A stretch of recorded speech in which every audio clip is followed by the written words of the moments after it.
السلام علیکم ناظرین، میں ہوں آپ کا ہوسٹ فرد کاظمی اور آپ دیکھ رہے ہیں حقیقت کی اینک۔ آج ہم بات کریں گے اس ٹاپک پر کہ ہم اپنی اہمیت، اپنی قدر و قیمت کیسے پہچانیں۔ اللہ نے اس پوری کائنات میں جو چیزیں بھی بنائی ہیں، جتنی بھی تخلیق کی ہے، کوئی چیز بھی رائے گاہ نہیں بنائی۔ ہر چیز کی ایک اپنی اہمیت ہے، اس کی قدر و قیمت ہے، بلکہ اسے ایک انمول بنایا ہے۔ لیکن بعض دفعہ ایسا ہوتا ہے کہ کچھ چیزیں یا کچھ لوگ ایسے ہوتے ہیں، وہ سمجھتے ہیں کہ یار میری جو قدر و قیمت ہے، جو مجھے ملنی چاہیے، وہ نہیں مل رہی۔ اس وجہ سے وہ ڈس ہارٹ ہو جاتے ہیں، خود کو ڈی ویلیو اور ڈی گریڈ سمجھنے لگ پڑتے ہیں، اور بہت سے پلیٹ فارم پہ اپنے آپ کو ناکام کر لیتے ہیں اس سوچ کی وجہ سے۔ یہ سوچ ہم نے کیسے ختم کرنی ہے اور اپنی اہمیت کو کیسے سمجھنا ہے، کیسے جاننا ہے، تاکہ ہم بڑے گول اچیو کر سکیں، تو یہ میں سمجھانے کی آپ کو آج کوشش کروں گا۔ ایک بچہ تھا، اس کا ایک دادا تھا۔ دادے کی اور پوتے کی آپس میں فرینڈشپ تھی، گیدرنگ تھی، دوستی تھی۔ وہ اکٹھے بیٹھتے تھے، گپ شپ لگاتے تھے۔ تو دادا اس کو تقریریں لکھ کے دیتا تھا کہ تم سکول میں کوئی بھی پروگرام ہو، کوئی ایونٹ ہو، اس پہ یہ تقریر کیا کرو۔ تو وہ بچہ دادا کی لکھی ہوئی تقریر جو ہوتی تھی وہ کرتا تھا اپنے سکول میں یا کلاس میں، تو اس کو کوئی اچھا رسپانس نہیں ملتا تھا۔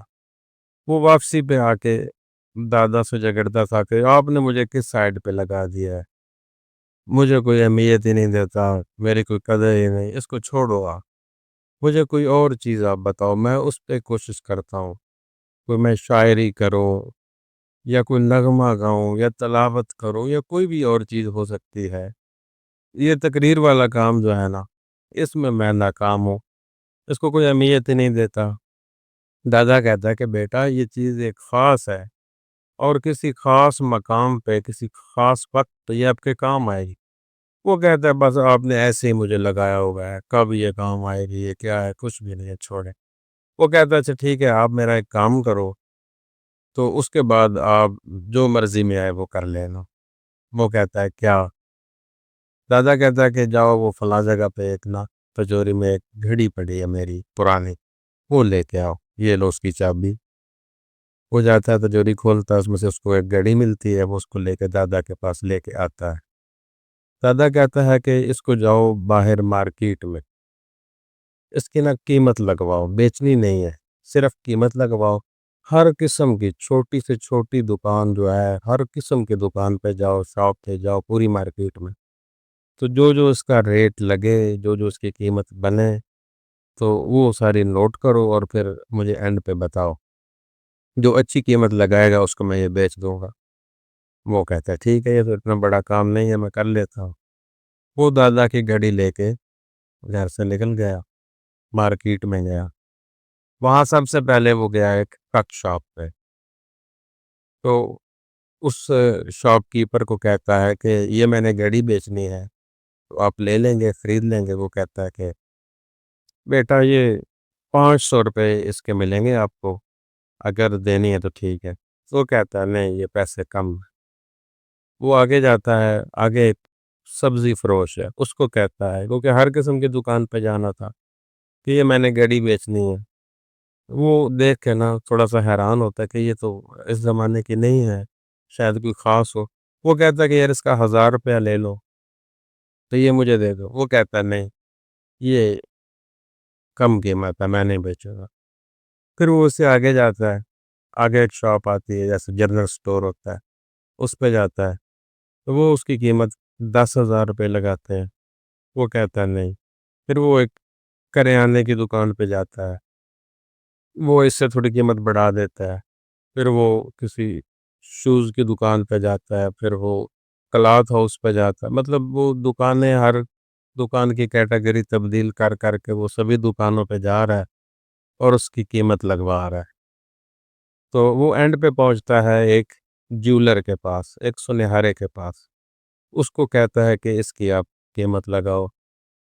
وہ سنہارا ایسے پکڑ کے اس کو غور سے دیکھتا ہے، تو بچے کو بھی ایسے دیکھتا ہے، پھر گھڑی کو دیکھتا ہے۔ وہ کہتا ہے کہ یہ تو پرانی ہے، اچھی ہے گھڑی، تو آپ ایسا کرو کہ اس کا نا 5 لاکھ روپے لے لو اس کے، یہ مجھے دے دو۔ تو وہ بچہ کہتا ہے کہ شاید یہ قیمتی ہوگی اس سے بھی زیادہ، تو وہ کہتا ہے کہ نہیں، آپ کم قیمت لگا رہے ہو، اس کی قیمت کچھ بڑھاؤ۔ وہ کہتا ہے کہ فی الحال بیٹا اتنے ہی میں دوں گا، 5 لاکھ روپے اس کے لے لو، تو مجھے دے دو۔ وہ کہتا ہے نہیں۔ اچھا، اب وہ سوچ رہا ہے کہ اور کون سی دکان بچ گئی ہے، تو اچانک اس کے ذہن میں خیال آیا کہ میں کیوں نہ یہ پاس ہی میوزیم ہے، عجائب گھر، وہاں جاؤں، وہاں بھی پتہ کروں، ہو سکتا ہے اس کے اچھے دام لگ جائیں۔ تو وہ عجائب گھر جاتا ہے، میوزیم میں، تو وہاں کا جو کنٹرولر ہوتا ہے اس کو ملتا ہے، کہتا ہے کہ یہ میرے پاس ایک قدیمی گھڑی ہے، میں اس کو بیچنا چاہتا ہوں، آپ اس کی قیمت لگا دیں۔ وہ اس کی گھڑی کو دیکھتا ہے اور حیران ہو جاتا ہے۔ وہ بچے کو دیکھتا ہے، گھڑی کو دیکھتا ہے، پھر بچے کو دیکھتا ہے، پھر گھڑی کو دیکھتا ہے۔ وہ کہتا ہے کہ بیٹا یہ آپ نے کہاں سے لی؟ وہ کہتا ہے کہ یہ میرے دادا کی ہے، اور میرے دادا کو میرے دادا کے دادا نے دی تھی، تو یہ تھوڑی پرانی ہے۔ وہ کہتا ہے کہ بیٹا میں آپ کو اس کا 1 کروڑ روپیہ دوں گا، اور یہ بھی میں کہہ رہا ہوں، اب اگر آپ زیادہ ڈیمانڈ کرو گے تو اس سے زیادہ بھی ملیں گے، تو یہ مجھے دے دو۔ وہ کہتا ہے کہ نہیں، میں نا ایک دفعہ دادا سے پوچھ لو، اگر وہ مان جائیں کروڑ پہ تو ٹھیک ہے، اگر زیادہ ڈیمانڈ کریں گے تو وہ آ کے کریں گے، ان کو ہی پتہ ہے، ان کی ہے، انہوں نے مجھے فی الحال اس کی قیمت لگوانے کے لیے کہا ہے۔ وہ کہتے ہیں ٹھیک ہے، ہم آپ کا انتظار کریں گے، آپ دادا کو بھی لے کے آ جائیں، یہ ہمیں دے دیں۔ وہ کہتا ہے ٹھیک۔ وہ وہاں سے نکل پڑتا ہے اور سیدھا گھر آتا ہے دادا کے پاس، اور دادا کو ساری کہانی سناتا ہے کہ میں مارکیٹ میں ہر قسم کی دکان پہ گیا ہوں، اور اس کا ریٹ 500 سے لے کے 1 کروڑ روپے تک لگا ہے، تو یہ اچھا ریٹ لگ رہا ہے، میوزیم والے 1 کروڑ روپیہ دے رہے ہیں، تو آپ ان کو بیچ دیں۔ وہ کہتے ہیں کہ اس سے زیادہ بھی اگر آپ ڈیمانڈ کریں گے پیسوں کی تو میں زیادہ پیسے دوں گی، تو کیا کہتے ہیں؟ دادا کہتا ہے کہ یہ گھڑی جہاں سے اٹھائی تھی وہیں پہ رکھ دو اور میرے پاس آؤ۔ وہ کہتا ہے نہیں بیچنی۔ وہ کہتے ہیں نہیں۔ وہ کہتا ہے پھر ریٹ کیوں لگوایا؟ وہ کہتا ہے بتاتا ہوں، اس کو وہیں پہ رکھ کے ایک دفعہ آؤ میرے پاس۔ وہ بچہ جاتا ہے، اس کو وہیں پہ رکھ کے پھر دادا کے پاس آتا ہے۔ اچھا اب بتائیں آپ نے یہ ریٹ کیوں لگوائے؟ دادا کہتا ہے بیٹا میں آپ کو یہی بات سمجھانا چاہتا ہوں کہ گھڑی وہی ہے، لیکن مختلف جگہوں پہ گئی ہے، اور اس کے مختلف ریٹ لگے ہیں، مختلف قیمتیں لگی ہیں، اور ایک جگہ پہ تو اس کی قیمت ایسے لگی ہے کہ تم بھی حیران ہو، میں بھی حیران ہوں، 1 کروڑ روپیہ دے رہے تھے، اور وہ کہہ رہے تھے کہ اگر اور ڈیمانڈ کریں گے تو اور بھی دیں گے۔ یہی بات میں تمہیں سمجھانا چاہتا ہوں کہ میں جو تمہیں تقریریں لکھ کے دیتا ہوں، یہ جو کلاس فیلو ہیں تمہارے یا اسکول میں بچے ہیں، ان کے سامنے اگر تمہیں اس کی قیمت نہیں مل رہی تو پریشان نہ ہو، کسی اور شاپ پہ جاؤ، کسی اور پلیٹ فارم پہ جاؤ، تمہیں تمہاری قیمت ملے گی، تمہاری اہمیت تمہیں ملے گی، تمہیں نظر آئے گا۔ پھر اس بچے کی سمجھ میں یہ بات آ گئی کہ ہر جگہ پہ آپ کی ڈیمانڈ پوری نہیں ہوتی، ایک جگہ پہ اگر آپ کی پوری نہیں ہو رہی تو وہاں سے ڈس ہارٹ نہ ہو، بلکہ وہ پلیٹ فارم بدلے، کسی اور پلیٹ فارم پہ جائیں، وہاں آپ کو ضرور آپ کی قدر و قیمت ملے گی۔ امید ہے آپ کو میری بات سمجھ آ گئی ہوگی۔ فی الحال تک کے لیے اتنا ہی۔ اپنا رکھیے بہت سارا خیال، مجھے دیجیے اجازت، اور دیکھتے رہیے حقیقت کی اینک کی۔ امان اللہ۔